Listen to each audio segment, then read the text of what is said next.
ይሄን የመሰለ ማሙል ዛሬ ያሰራሩ ይዤላችሁ መጥቻለሁ። ኩኪስ አሳይኝ ስትሉኝ ነበረ። እኔ ከኩኪስ ማሙል ነው የምሰራው በአብዛኛው ጊዜ ለኢድ። ያው ዴቶኛለሁ በጣም ይቅርታ ቆይቼባችኋለሁ ፖስት ለማድረግ ለመስራትም። እንደዚህ 1 ኪሎ ቴምር ከገዛውኝ በኋላ ውስጥ ያለውን ፍሬ እንደዚህ አውጥቼ ወንፊት ላይ ያደርገዋለሁኝ። ቴምሩን ከአሰራሩ ጀምሮ ስለሆነ ዛሬ ረጅም ቪዲዮ ነው የሚሆንባችሁ። እንደዚህ አውጥቼ ሁሉንም ከደረደርኩኝ በኋላ የፈላ ውሃ ላይ አርጌ በእንፋሎት ነው ማበስለው። እንደምታዩት ሁሉን እንደዚህ ሬዲ አርጌዋለሁኝ። የፈላ ውሃ ብረት ድስቴ ላይ አርጌ ለ15 ለ20 ደቂቃ በእንፋሎቱ እንዲበስል ነው ማረገው። ውሃ መንካት የለበትም። ቴምሩን በእንፋሎቱ ብቻ እንዲበስል ነው ማረገው። እሱ እስከሚበስልልኝ ደግሞ ዱቄቴን ላዘጋጅ። እንደዚህ 1 ኪሎ ዱቄቴን በደንብ አርጌ ከነፋውኝ በኋላ ቫኒላ አረግበታለሁ። እናንተ መጨረሻ ላይ ማረግ ትችላላችሁ። እኔ መጀመሪያ ላይ ስለፈለኩ ነው።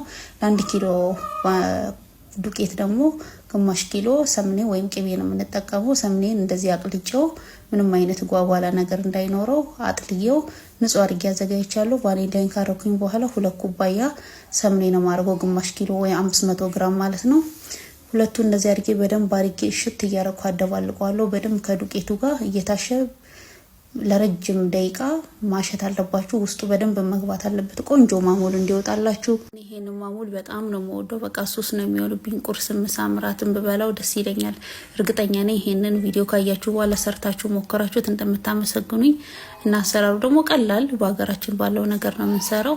እንደዚህ በእጄ በደንብ አድርጌ እንደምታዩት እሽት እያረኩኝ የምፈልገው ውጤት ላይ እስከሚደርስ ድረስ አሸዋለሁ፣ አደባልቀዋለሁ። ምንም አይነት ዱቄት መቅረት የለበትም።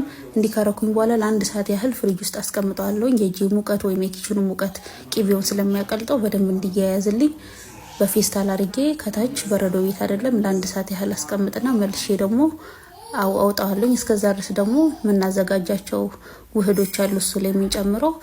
ቴምሬ ግን እንደዚህ ቆንጆ ሆኖ በስሎልኛል። አውጥቼ እንዲቀዘቅዝ አረጋዋለሁ። እንደምታዩት ቆንጆ ሆኖ ሙክክ ብሎ በስሏል።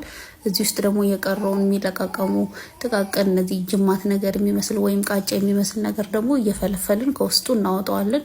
ግን ብዙም የለውም፣ ያሉትን ግን እናወጣለን። እንደዚህ አርጌ ቴምሬን አዘጋጀሁትኝ።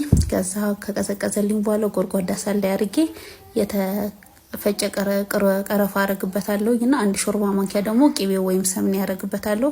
እናንተ ሰምኔ ከሌላችሁ ሌላ ደግሞ አማራጭ በየትኛውም ሱቅ ሱፐር ማርኬት የምታገኙትን ሰምኔ የሚተካ ቅቤ ይዤላችሁ መጥቻለሁ። ኦማር የሚባል ቅቤ 450 ብር ነው የሚሸጠው። አንዳንድ ቦታ 350 ብር ሰምኔን የሚተካ ነው።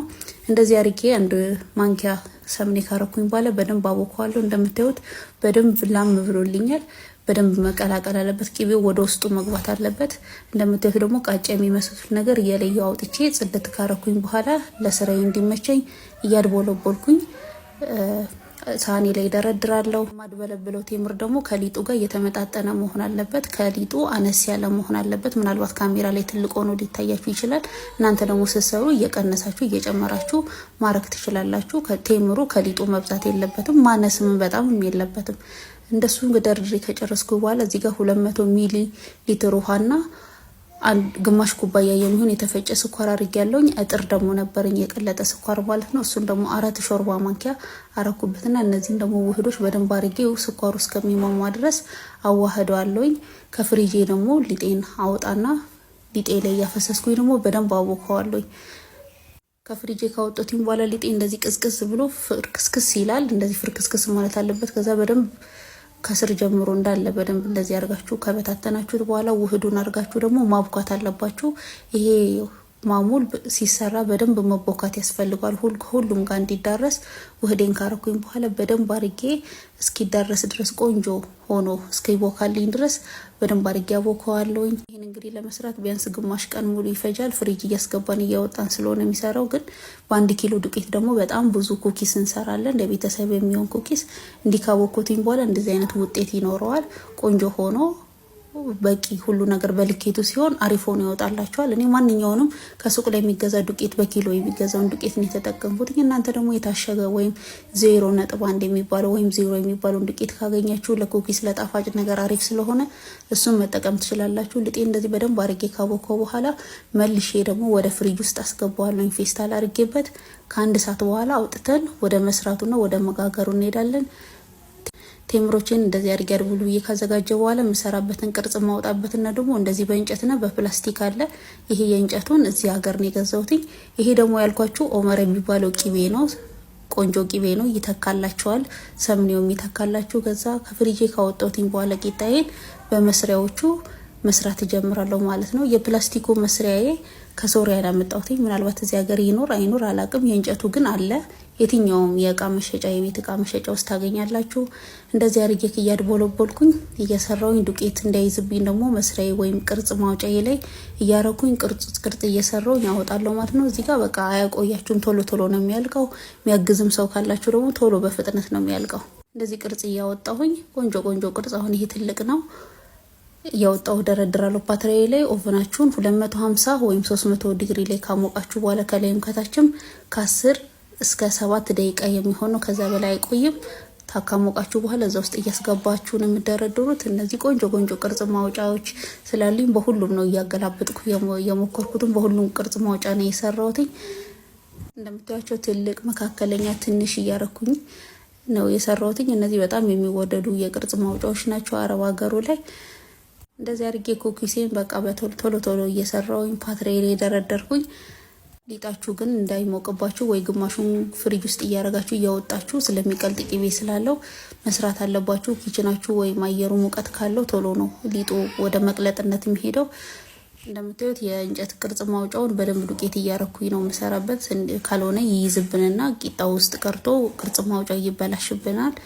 ይሄ እንግዲህ ፔኪንግ ፓውደር የለውም፣ ፔኪንግ ሶዳ የለውም፣ እርሾ የለውም። እንደዚህ ነው ኦሪጂናሉ ማሙል የሚሰራው በዚህ መልኩ ነው። የፈለጋችሁትን ቅርጽ ማውጫ እናንተ መጠቀም ትችላላችሁ። ያገኛችሁትን እንደዚህ አድርጌ ሁሉንም ኩኪሴን ሰርቼ ከደረደርኩ በኋላ ኦቨን ውስጥ አንዴ እያስገባው እያበሰልኩ ነው የሚያወጣው። ከላይም ከታችም እንዳያርባችሁ እየተጠነቀቃችሁ ብትጋገሩት አሪፍ ነው። ኦቨን ውስጥ ኩኪሴ እንደዚህ ቆንጆ ሆኖ ከላይም ከታችን በስሎልኛል። በጣም ቀይ መሆን የለበትም፣ ማረርም በጣም ጥሬ መሆን የለበትም። ኩኪሳችሁ ወይ ማሙሉ ከወጣ በኋላ ግን መቀዝቀዝ አለበት። በደንብ ሲቀዘቅዝ ነው ወደ ሌላ እቃ የምትገለብጡት ወይም ለምግብነት የምታቀርቡት። ሁሉንም ፓትራዬ እንደዚህ እያስገባው ጋገርኩኝ። እንደዚህ ቆንጆ ሆኖልኝ ሶፍት የሆነ ያለ ምንም እንቁላል ያለ ምንም ፔኪንግ ፓውደር ፔኪንግ ሶዳ ተጠቅመን እንደዚህ አይነት ቆንጆ ማሙል መስራት እንችላለን ቤት ውስጥ። ይሄን ሬሲፒ ትወዱታላችሁ ብዬ ተስፋ አደርጋለሁ። በጣም ቴስቲ ነው። በጣም ሶስ የሚያስይዝ ማሙል ነው። እስቲ እዩልኝ፣ ተጋበዙልኝ። የዛሬው ሬሲፒ ይሄ ይመስላል። ትወዱታላችሁ። ግዴታ ለበዓል ብቻ ለኢድ ብቻ አይደለም መሰራት ያለበት። ከሻይ ጋር የሚበላ ኩኪስ ነው የሚሆነው። እየሰራችሁ በየቤታችሁ ሞክሩትና ኮሜንት ሴክሽን ላይ ደግሞ አስተያየታችሁን ጻፉልኝ። ፎሎ፣ ላይክ፣ ሼር አይረሳ። በጣም ነው የምወዳችሁ።